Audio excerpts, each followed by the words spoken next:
Saudara-saudara, pernahkah kita merasa hidup terasa berat, rezeki terasa sempit, atau hubungan dengan orang-orang terkasih menjadi renggang? Mungkin semua itu berakar dari dosa-dosa yang tak pernah kita sadari. Tapi jangan putus asa, karena rahmat Allah selalu terbuka lebar bagi siapapun yang ingin kembali kepadanya. Malam ini, mari kita renungkan perjalanan hidup kita, mengetuk pintu ampunannya, dan memulai langkah baru untuk mendekat kepadanya. Simak ceramah ini kikege, en deinslah wabotak dis utang berhiup kita flomi. Dengan sama-sama merenungkan tentang dosa-dosa kita di masa lalu, mari kita sama-sama tundukkan hati kita. Kita buang ego dan kesombongan kita. Coba kita sama-sama ingat-ingat kembali hari-hari yang pernah kita lalui dalam hidup. Hari-hari yang pernah kita isi dengan perbuatan dosa-dosa besar dalam hidup kita. Karena sungguh tak ada satupun manusia yang tidak pernah berbuat dosa. Semua kita adalah para pendosa. Semua kita adalah kotor. Semua kita adalah hina di hadapan Allah. Semua kita penuh dengan aib. Bahkan aib kita ada di sekujur tubuh kita. Sesungguhnya aib kita ada dari ujung rambut sampai ke ujung kaki kita. Semuanya ada bekas-bekas dosa di masa lalu yang kita kerjakan. Tidak mungkin ada orang yang tidak punya dosa di antara kita, sehingga dia merasa tidak perlu mengingat-ingat atau memuhasabahi dirinya. Tidak mungkin ada orang di antara kita yang suci sesuci Rasulullah SAW. Bahkan banyak dari kita yang bahkan sampai hari ini mungkin baru saja melakukan dosa besar kepada Allah. Atau mungkin kita tidak melakukan dosa besar tetapi kita meninggalkan perintah Allah yang wajib, dan itu sama dengan dosa besar.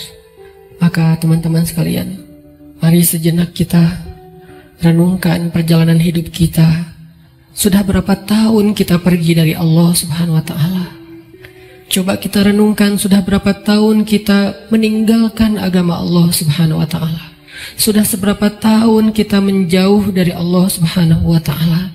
Sudah berapa tahun kita mengabaikan perintah dan larangan Allah Subhanahu wa Ta'ala? Sudah berapa tahun kita mengabaikan panggilan-panggilan azan untuk menghadap Allah Subhanahu wa Ta'ala? Sudah berapa tahun kita hidup hanya dengan pilihan kita sendiri, seolah-olah kita lebih tahu yang baik dan buruk daripada Allah Subhanahu wa Ta'ala. Sudah berapa tahun kita menjadikan Allah tidak lagi penting dalam hidup kita? Coba renungkan perjalanan hidup kita. Apa yang telah menjadikan hidup kita berantakan selama ini? Hal apa yang telah menjadikan hati kita keras sehingga malas melaksanakan sholat?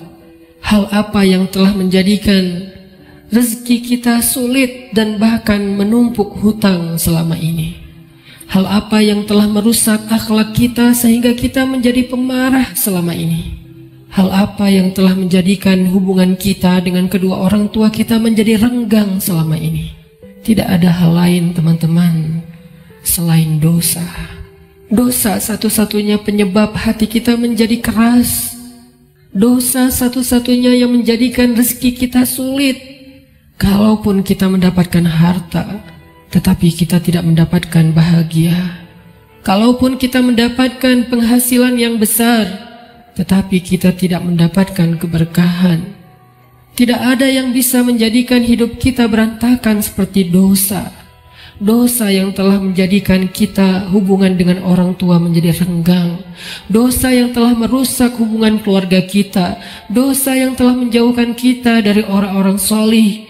Dosa yang telah membuat kita larut dalam kesia-siaan hidup. Tidakkah kita sadar kalau kita adalah pendosa? Apakah kita merasa tidak punya dosa? Sungguh orang yang sedikit dosanya pasti mudah bagi dia untuk bisa menangis ketika sholat. Apakah kita mudah menangis ketika sholat? Sungguh orang yang sedikit dosanya tidak akan pernah bosan membaca dan mendengar Al-Quran dibacakan. Bagaimana dengan kita? Berapa juz bacaan kita dalam sehari? Tidak mungkin hubungan kita dengan Al-Quran menjadi renggang kecuali penyebabnya karena dosa. Cukuplah itu sebagai bukti teman-teman kalau kita adalah pendosa. Tidakkah kita merasa diri kita banyak dosa?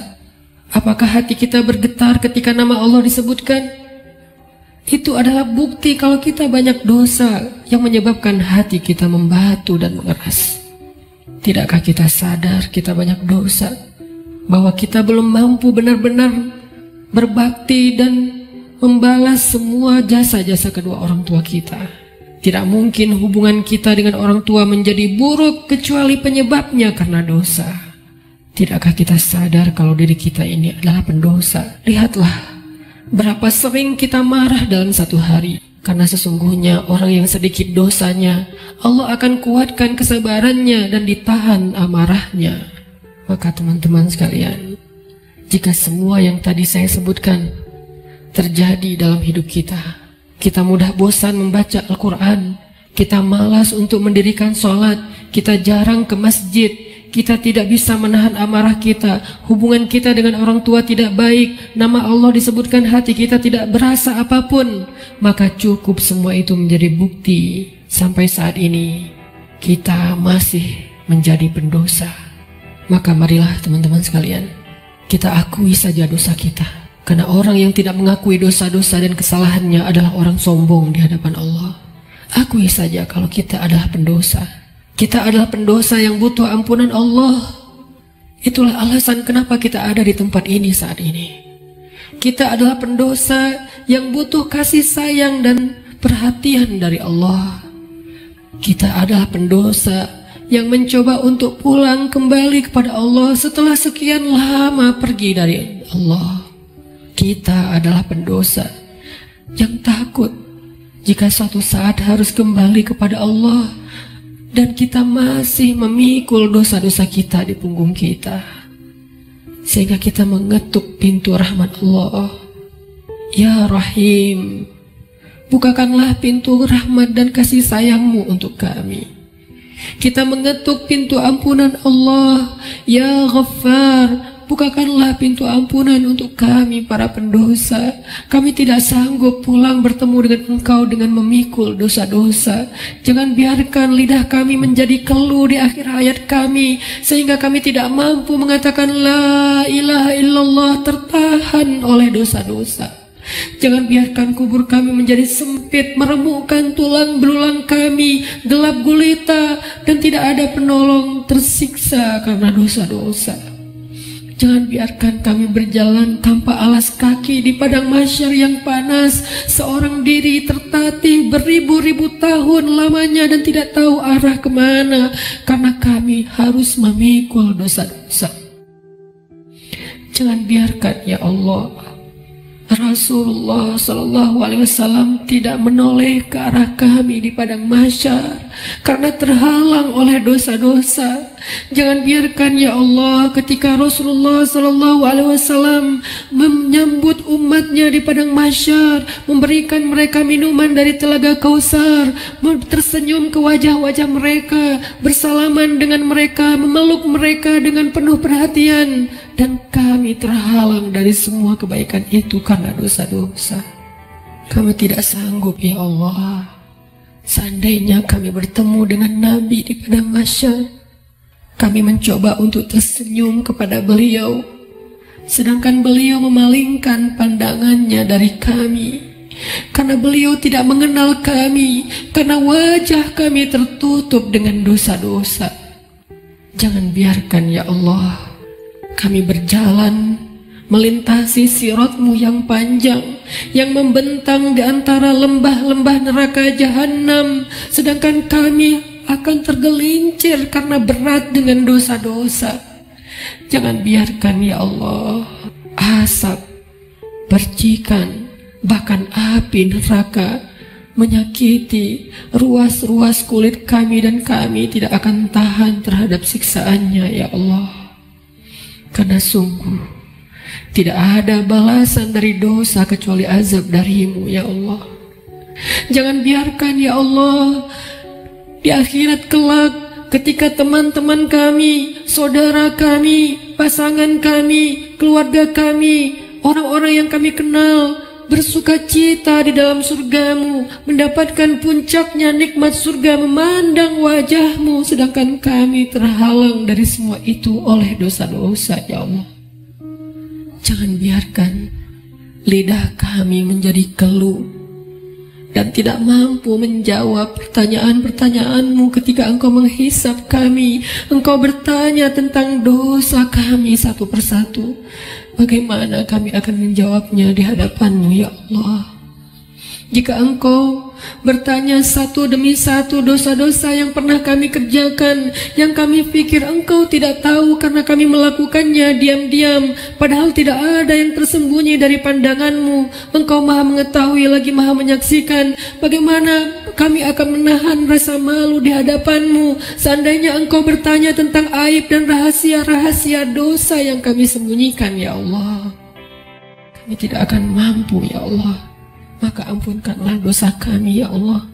Walaupun ibadah kami belum sempurna, tapi kami sedang belajar, ya Allah. Maafkan kami. Ampunkan dosa-dosa kami.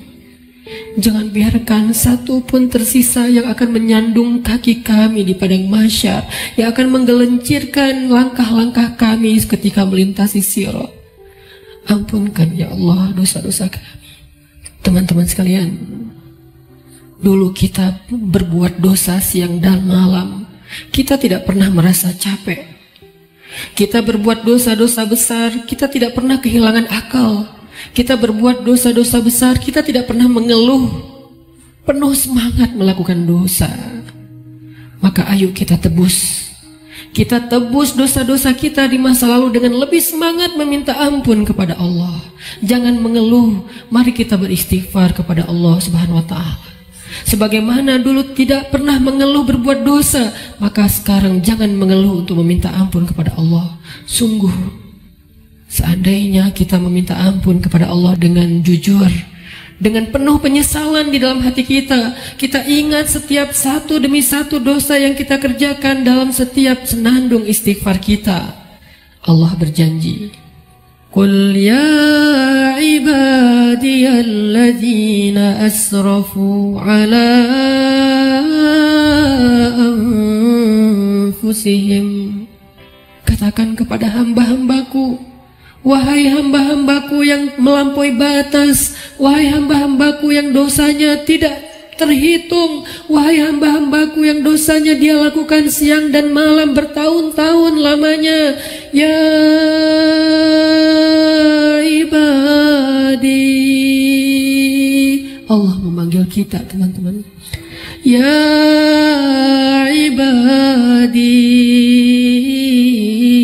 ya ibadi, la taqnatu min rahmatillah.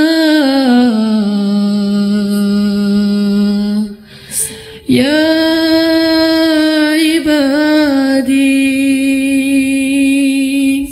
wahai hamba-hambaku yang banyak dosa, jawablah panggilan Allah. Labbaik ya Rabbi, aku penuhi panggilanmu ya Allah. Labbaik ya Rabbi, labbaik ya Rabbi. Allah memanggil kita, teman-teman. Allah memanggil kita di dalam Al-Quran. Allah memanggil kita sebagai hamba-hambanya yang banyak dosa. Allah tidak memanggil kita ya muznib, wahai para pendosa, ya asi, wahai yang ahli maksiat, ya fajir, wahai orang yang durhaka. Allah tidak memanggil kita dengan titel-titel dosa kita. Allah tidak memanggil kita dengan gelar-gelar maksiat kita. Walaupun dosa kita banyak, Allah masih memanggil kita dengan panggilan lembut.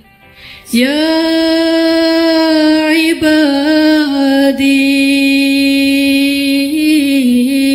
ya ibadi, ya ibadi,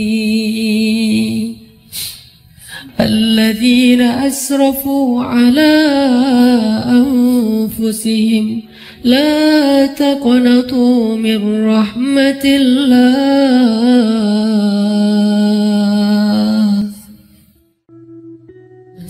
kita menjadi orang yang pura-pura tuli ketika dipanggil oleh Allah.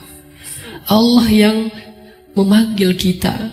Kita yang butuh Allah dan Allah tidak butuh kepada kita. Allah datang ke langit dunia di malam-malam Ramadan. Allah turun memanggil kita. Hal min taib, adakah di antara hamba-hambaku yang punya banyak dosa dan ingin bertaubat? Hal min dhi hajah, adakah di antara hamba-hambaku yang butuh pertolongan? Allah yang memanggil kita. Jangan sampai kita menjadi orang yang tuli.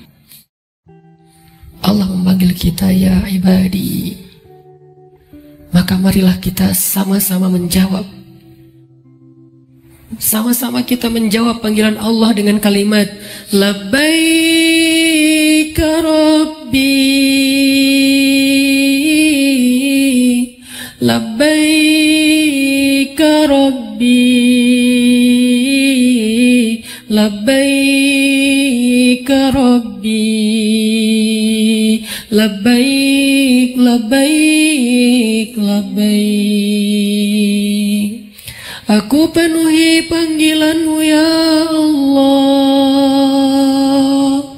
Aku penuhi panggilan-Mu ya Ghaffar. Aku penuhi panggilan-Mu ya Tawwab.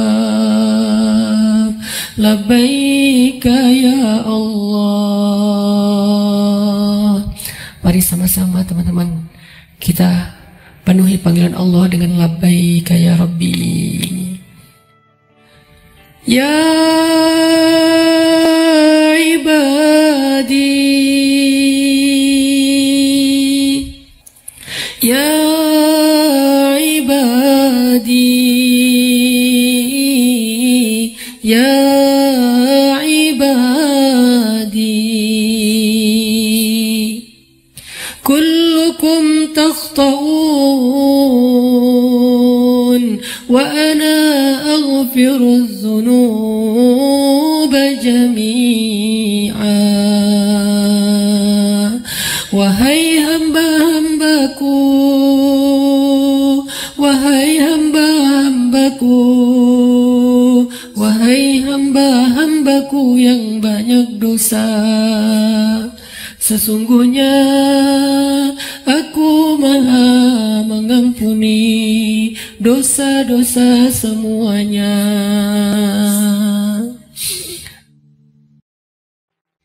Mari kita jawab panggilan Allah bersama-sama dengan suara yang penuh semangat dan penuh pengharapan. Labbaik Rabbi, Labbaik Rabbi, Labbaik Rabbi, Labbaik, Labbaik, Labbaik, Labbaik ya Ghaffar, Labbaik ya Ghaffar, Labbaik ya Ghaffar, Labbaik, Labbaik, Labbaik, Labbaik ya Tawwab, Labbaik ya Tawwab, Labbaik ya Tawwab, Labbaik, Labbaik, Labbaik, Labbaik ya Allah, Labbaik ya Allah, Labbaik ya Allah, Labbaik, Labbaik, Labbaik, Labbaik ya Rahman, Labbaik ya Rahman, Labbaik ya Rahman, Labbaik, Labbaik, Labbaik, Labbaik ya Rahim, Labbaik Rahim, labbaik ya Rahim, labbaik, labbaik, labbaik, labbaik ya Ghafur, labbaik ya Ghafur, labbaik ya Ghafur, labbaik, labbaik, labbaik, labbaik ya Hakim, labbaik ya Hakim, labbaik ya Hakim, labbaik, labbaik, labbaik, labbaik ya Alim, labbaik ya Alim, labbaik ya Alim, labbaik, labbaik, labbaik. Kami penuhi panggilan-Mu ya Allah, kami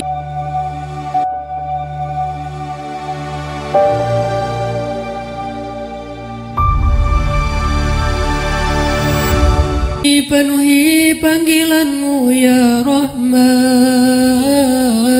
kami penuhi panggilan-Mu ya Ghaffar, labbaik, labbaik, labbaik. Allah memanggil kita, ya ayyuhalladzina amanu. Jawablah teman-teman, labbaik ya Rabbi, ya ayyuhalladzina amanu, tubu ila Allah.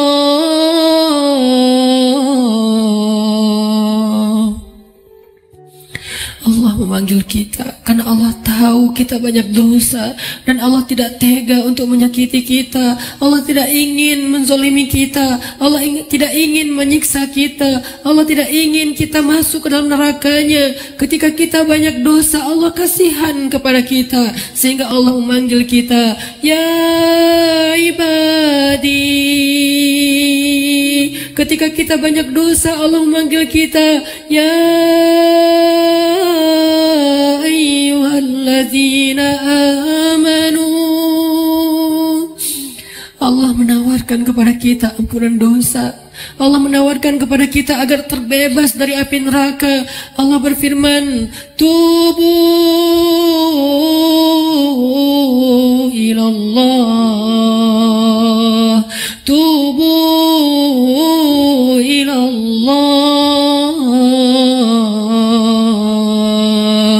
tubu ilallah, tubu ilallah taubatan nasuha.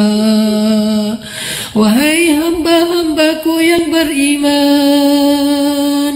wahai hamba-hambaku yang banyak dosa, wahai hamba-hambaku yang ingin kembali, wahai hamba-hambaku yang sedang susah, wahai hamba-hambaku yang merasa menyesal, wahai hamba-hambaku yang ingin berhijrah, wahai hamba-hambaku yang ingin memperbaiki diri, wahai hamba-hambaku yang ingin aku sayangi, bertaubatlah kepada Allah dengan taubat sebenar-benarnya.